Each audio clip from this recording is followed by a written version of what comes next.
প্রথম চান্সে যদি জান্নাতে যেতে চান, জাহান্নামের কোন স্পর্শ ছাড়া যদি জান্নাতে যেতে চান, তাহলে এই 16 বদঅভ্যাস থেকে, 16টি অপরাধ থেকে নিজেকে বাঁচাবার চেষ্টা করতে হবে। কোরআন এবং হাদিসের আলোকে আমরা কিছু হতভাগা মানুষের কথা জানি, যে মানুষগুলো হয়তো নামে মাত্র, তাদের অনেকে মুসলমান, হয়তো অনেকে নামাজ কালামও পড়ে, জান্নাতে তারা যেতে পারবে। কারা সে হতভাগা মানুষ? যারা হয়তো তাদের অনেকে আছে মুসলিমই না, আবার অনেকে আছে যারা মুসলমান হওয়া সত্ত্বেও, নামে মুসলমান হওয়া সত্ত্বেও জান্নাতে প্রবেশ করতে পারবে না।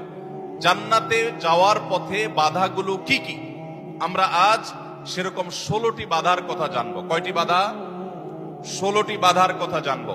16 শ্রেণীর হতভাগা মানুষের কথা জানবো, যে হতভাগা মানুষগুলো জান্নাতে যেতে পারবে না। জান্নাতে যাওয়ার এই নিয়ামতের সৌভাগ্য লাভ থেকে তারা বঞ্চিত হবে।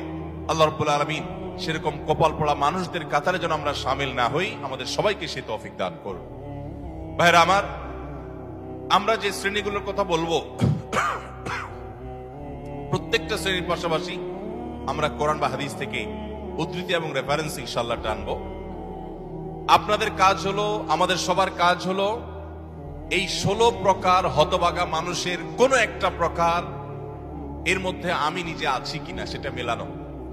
যদি দেখি যে আমার মধ্যে এটা আছে, তাহলে মাহফিলের প্যান্ডেলের মধ্যে বসে, প্যান্ডেলের নিচে বসে, এই মাহফিলের মাঠে থেকেই আমি নিয়ত করে ফেলবো যে এই বদঅভ্যাসটা, এই খারাপ জিনিসটা আমি ত্যাগ করে ফেলবো।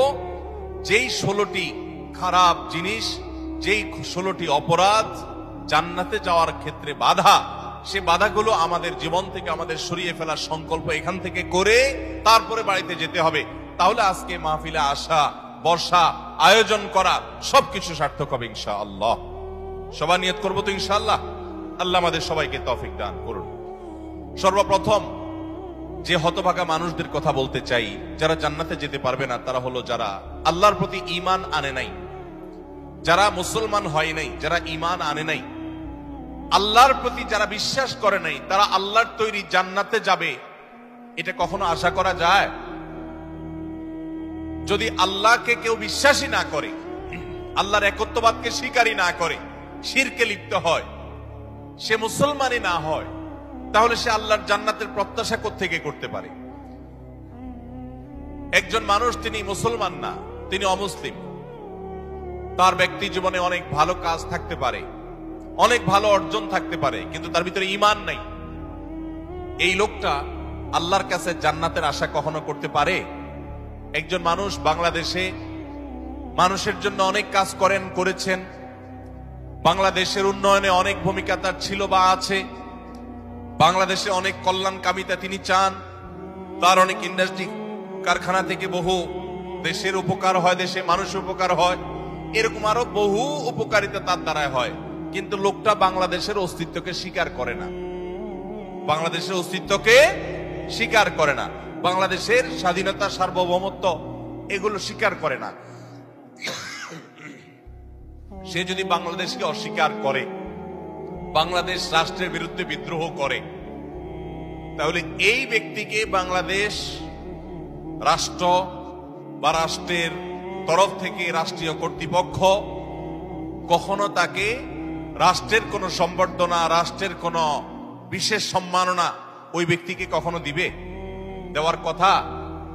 যে রাষ্ট্রকেই স্বীকার করে না, রাষ্ট্র তাকে সম্বর্ধনা দেওয়ার কথা? তার হতে পারে অনেক অর্জন আছে, হতে পারে অনেক অবদান আছে, তার একটারও 2 পয়সার কোনো মূল্য থাকবে না যদি সে রাষ্ট্রটাকে কি করে? অস্বীকার করে।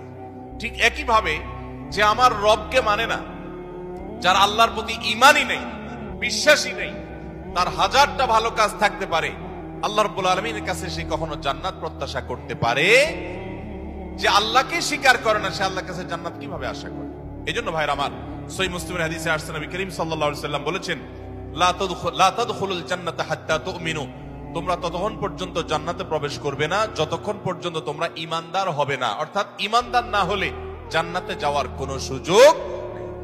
এই প্রথম শ্রেণীর মানুষ, তারা দুনিয়া থেকে যদি ঈমান ছাড়া যায়, তাহলে সেক্ষেত্রে চিরকাল তারা জান্নাতে নিষিদ্ধ থাকবে, অনন্ত অসীমকাল জাহান্নামে তারা থাকবে, জান্নাতে কখনোই আসতে পারবে না।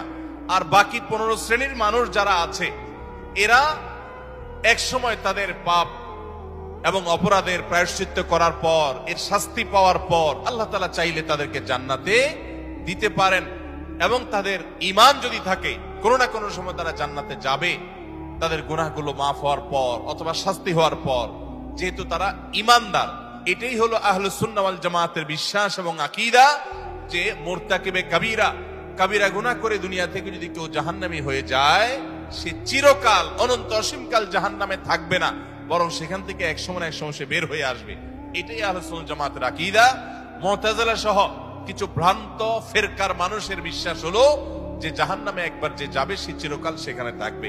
বিভিন্ন আয়াতের অপব্যাখ্যা তারা করে থাকেন। যাই হোক, তাহলে প্রথম শ্রেণীর কথা আমরা জানলাম, যারা জান্নাতে নো এন্ট্রি, তাদের জান্নাতে প্রবেশের সুযোগ থাকবে না, তারা হলো যাদের আল্লাহর প্রতি ঈমান নাই, যারা মুসলমান না, যারা ঈমানদার না, তারা চিরকালের জন্য জান্নাতে নিষিদ্ধ থাকবে। এক নাম্বার। দুই, দ্বিতীয় যে প্রকারের মানুষ জান্নাতে যেতে পারবে না, বা দ্বিতীয় যে বিষয়টি জান্নাতে যাওয়ার পথে বাধা, সেটি হলো আত্মীয়তার সম্পর্ক ছিন্ন করা। রক্ত সম্পর্কীয় আত্মীয়কে যদি কেউ স্থায়ীভাবে ছিন্ন করে, তাদের সাথে সম্পর্ক যদি একেবারে কাট করে ফেলে, বুখারী মুসলিম এক যুগে বর্ণনা করেছেন, নবী করিম সাল্লাল্লাহু আলাইহি ওয়াসাল্লাম বলেছেন, লা ইয়াদখুলুল জান্নাতা কাতি', আত্মীয়তার সম্পর্ক ছিন্ন করে দেয় যে, এই ব্যক্তি জান্নাতে প্রবেশ করবে না, সে জান্নাতে প্রবেশ করবে না। অতএব আত্মীয়তার সম্পর্ক যারা ছিন্ন করেছেন তারা তওবা করতে হবে। আপনার ভাই, আপনার বোন, শত বাধা হতে পারে, শত ঝামেলা হতে পারে, শত গন্ডগোল হতে পারে, আপনার চাচা, আপনার ফুফু, আপনার মা বাপ, আপনার সন্তান সন্ততি, আপনার মামা, আপনার খালা, এরা সবাই আপনার রক্ত সম্পর্কীয় আত্মীয়। এদের সাথে আপনি স্থায়ী সম্পর্ক ছিন্ন করবেন, এই সুযোগ কিন্তু ইসলাম আপনাকে রাখে নাই। হ্যাঁ, যদি এমন হয় যে তাদের সাথে সম্পর্ক রাখতে গেলে আপনার জীবন হুমকির মধ্যে পড়ে, আপনি বিপর্যস্ত হন, আপনাকে তারা ক্ষতি করে, তো শুধু ক্ষতি থেকে বাঁচার জন্য আপনি দূরে আসেন, সেটা ভিন্ন বিষয়। কিন্তু সম্পর্ক যদি একেবারে স্থায়ীভাবে ছিন্ন করেন, বিশেষ করে দুনিয়াবি ঠুনকো অজুহাতে, ঠুনকো কারণে, কোনো কারণে মনোমালিন্য হয়েছে, আর চিরকালের জন্য সম্পর্ক ছিন্ন করে দিলেন, তো এটা হারাম। এই লোক যদি নামাজিও হয়, এই লোক যদি ওয়াজ মাহফিলেও আসে, এই লোক যদি জিকির আজকারও করে, এই লোক যদি তাসবিহ তেলাওয়াতও করে, যেহেতু সে আত্মীয়তার সম্পর্ককে ছিন্ন করে ফেলেছে, এই লোক জান্নাতে প্রবেশ করতে পারবে না যতদিন না সে তওবা করে তার পাপ থেকে, অপরাধ থেকে সে ফিরে না আসছে। ভাইরা আমার, তাহলে জান্নাতে যাওয়ার ক্ষেত্রে দ্বিতীয় বড় বাধা হলো এই বিষয়টি, অর্থাৎ আত্মীয়তার সম্পর্ক ছিন্ন করা। আর প্রথম বাধার কথা বলেছি হলো বেঈমানি, কুফরি, আল্লাহর প্রতি অবিশ্বাস এবং শিরক। এগুলো জান্নাতে যাওয়ার ক্ষেত্রে সবচেয়ে বড় বাধা, স্থায়ী বাধা। আর দ্বিতীয়টি হলো আত্মীয়তার সম্পর্ক ছিন্ন করা। নাম্বার 3, চগলখড়ি করা। এই বদভ্যাস আমাদের সমাজে এখন প্রচুর পরিমাণে আছে। অনেক মানুষ আছে দেখবেন মুখে দাঁড়িয়ে আছে, মাথায় টুপিও আছে, হয়তো নামাজ কালামও পড়ে, কিন্তু চগলখড়ির বদভ্যাস আছে, এই চরিত্রটা আছে যে আমার কাছে এসে ওনার বদনামি করবে, ওনার কাছে গিয়ে আমার বদনামি করবে, আমার কাছে এসে আমাকে পামপট্টি দিবে, ওনার কাছে গিয়ে ওনারে পামপট্টি দিবে। এরকম লোক আছে না নাই? ঘরে ঘরে, আল্লাহ মাফ করুন, আমাদের অনেকের মধ্যে এই চরিত্রটা আছে না নাই? নবী করিম সাল্লাল্লাহু আলাইহি সাল্লাম এই চগলখড়ি সম্পর্কে সহিহ মুসলিম বর্ণিত হাদিসে বলেছেন, লা ইয়াদখুলুল জান্নাতা নাম্মাম, চগলখোর জান্নাতে প্রবেশ করবে না। জান্নাতে প্রবেশের ক্ষেত্রে আরেকটি বড় বাধা, আরেকটি বড় দেয়াল, আরেকটি বড় প্রাচীর হলো এই চগলখড়ির চরিত্র। ভাইরা আমার, আসুন তওবা করি, চগলখড়ি করব না। কারোর ভালো কিছু পেলে সেটা তার পেছনে অন্যদের কাছে বলবো, আর মন্দ কিছু হলে তার সামনে বলবো। তার সামনে এসে একরকম, তার পেছনে গিয়ে আরেক রকম, সামনে এসে তার প্রশংসা, পেছনে গিয়ে তার দুর্নাম। এই দুশ্চরিত্র অনেক অনেক নেকামলকারী মানুষ, নামাজ কালাম ওয়ালা মানুষ, জিকির আজকার ওয়ালা মানুষ, অনেক ইসলামের কাজ করেওয়ালা মানুষ, দাওয়াতের কাজ করেওয়ালা মানুষ, তাদের মধ্যে এই বদভ্যাস, এই দুশ্চরিত্র, এই খারাপ জিনিস আছে। ভাইরা আমার, আমরা বেশিরভাগ মানুষ চুরি করি না, ডাকাতি করি না, মদ খাই না, মানুষ হত্যা করি না, জেনা করি না, খুন খারাপি করি না, ছিনতাই রাহাজানি করি না। বেশিরভাগ মানুষ এই মাহফিলে আমরা যারা আছি, আমার কথা যারা শুনছেন, বেশিরভাগ মানুষই এই মোটা মোটা বড় বড় অপরাধগুলো আমরা করি না। কিন্তু কিছু কিছু অপরাধ আছে যেগুলো আমরা যে করি, সেগুলো অপরাধ যে আমরা জানিও না, সে বিহিত নাই, সে চিন্তাও নাই, সে ভাবলেশও নাই, এবং সেগুলো যে গুনাহ, সে গুনাহগুলোকে গুনাহ মনে করছি না, শয়তান বুঝতেই দিচ্ছে না। তার মধ্যে একটা হলো এইটা, চগলখড়ি।